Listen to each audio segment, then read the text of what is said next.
बिस्मिल्लाहिर्रहमानिर्रहीम। अस्सलामु अलैकुम नाज़रीन, मैं हूँ वकास अज़ीम और इस वक्त पार्लियामेंट में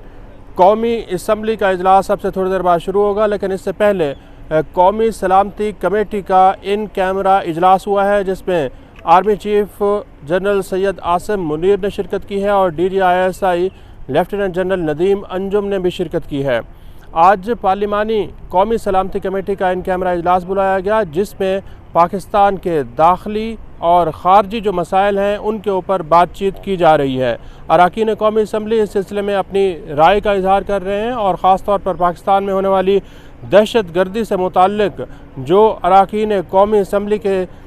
तहफ़्फ़ुज़ात हैं वो अस्करी क़यादत के सामने रखे जा रहे हैं। इसके साथ साथ आज का जो इजलास है उसमें यह भी देखा जा रहा है कि पाकिस्तान के जो इस वक्त हालात हैं उसको ख़ास तौर पर सियासी जो हालात हैं, सियासी जो बहरान है, उससे कैसे निकला जा सकता है और पाकिस्तान की मईशत जो इस वक्त इंतहाई मुश्किलात का शिकार है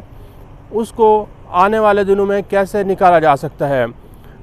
कौमी सलामती कमेटी का इजलास इसलिए बुलाया गया है कि पिछले चंद महीनों के दौरान पाकिस्तान में दहशत गर्दी की एक नई लहर आई है, जिसमें सैकड़ों पाकिस्तान के जो अफवाज हैं, फ़ौजी एहलकार हैं, पुलिस एहलकार हैं, वो शहीद हो चुके हैं।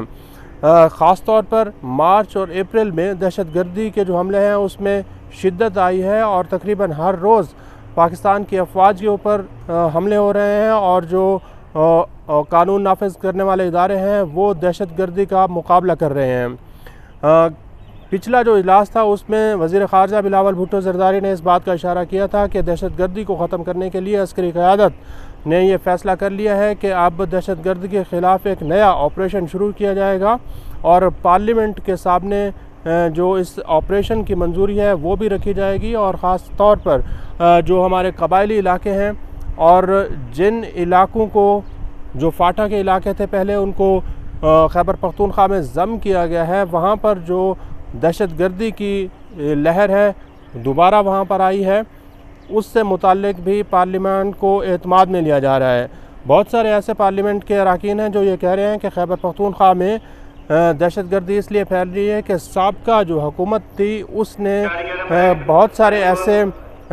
कलअदम तंजीमों के लोग थे, दहशतगर्द थे, जिनको खुलेआम छूट दी थी और बहुत सारे ऐसे दहशतगर्द भी हैं जो कि अफ़गानिस्तान से पाकिस्तान जो है वो मुंतकिल हुए हैं। और कई अरकान पार्लियामेंट ये भी कह रहे हैं कि ये जो दहशतगर्द हैं वो पाकिस्तान के अब शहरों में भी बसना शुरू हो चुके हैं और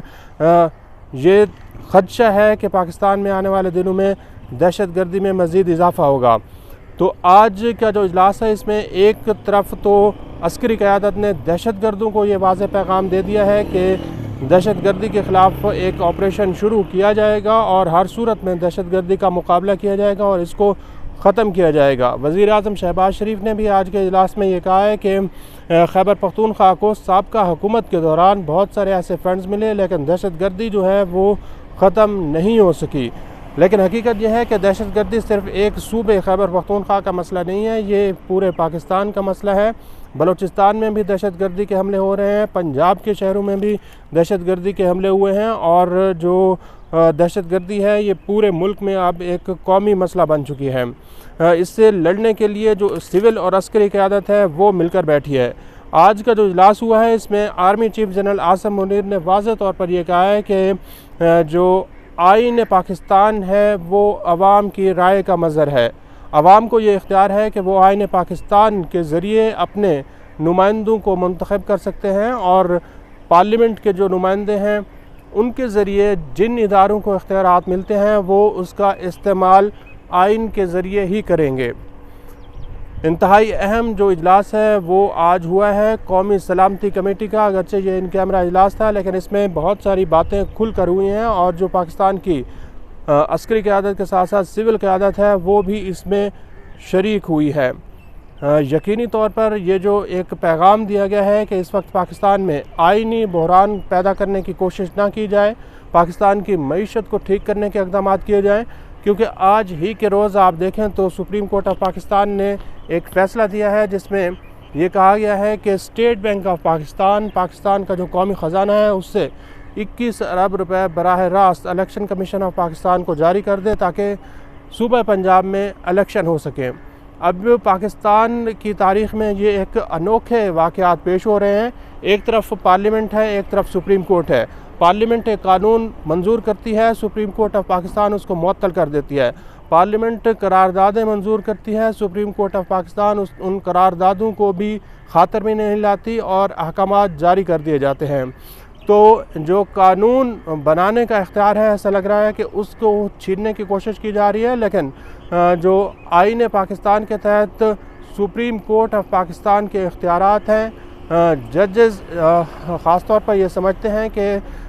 आइन के तहत जो उनको इख्तियार दिया जा रहा है वो उनसे छीनने की कोशिश की जा रही है। क्योंकि चीफ जस्टिस ऑफ पाकिस्तान के जो 8 रुकनी बेंच था, उसमें भी ये कहा गया था कि जो फ़ैसला आया है उसमें यह कहा गया है कि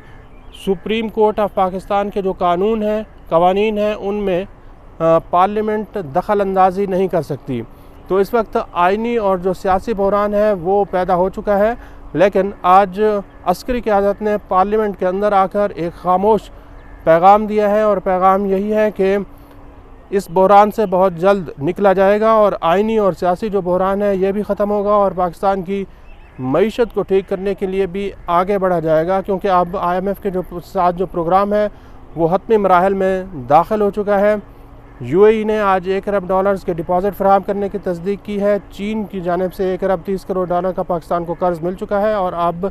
सऊदी अरब जैसे तस्दीक करेगा तो फिर फाइनेंसिंग गैप ख़त्म होते ही IMF के साथ मुआहदा हो जाएगा। अब से थोड़ी देर बाद कौमी असम्बली का भी इजलास होगा जिसमें यह देखा जाएगा कि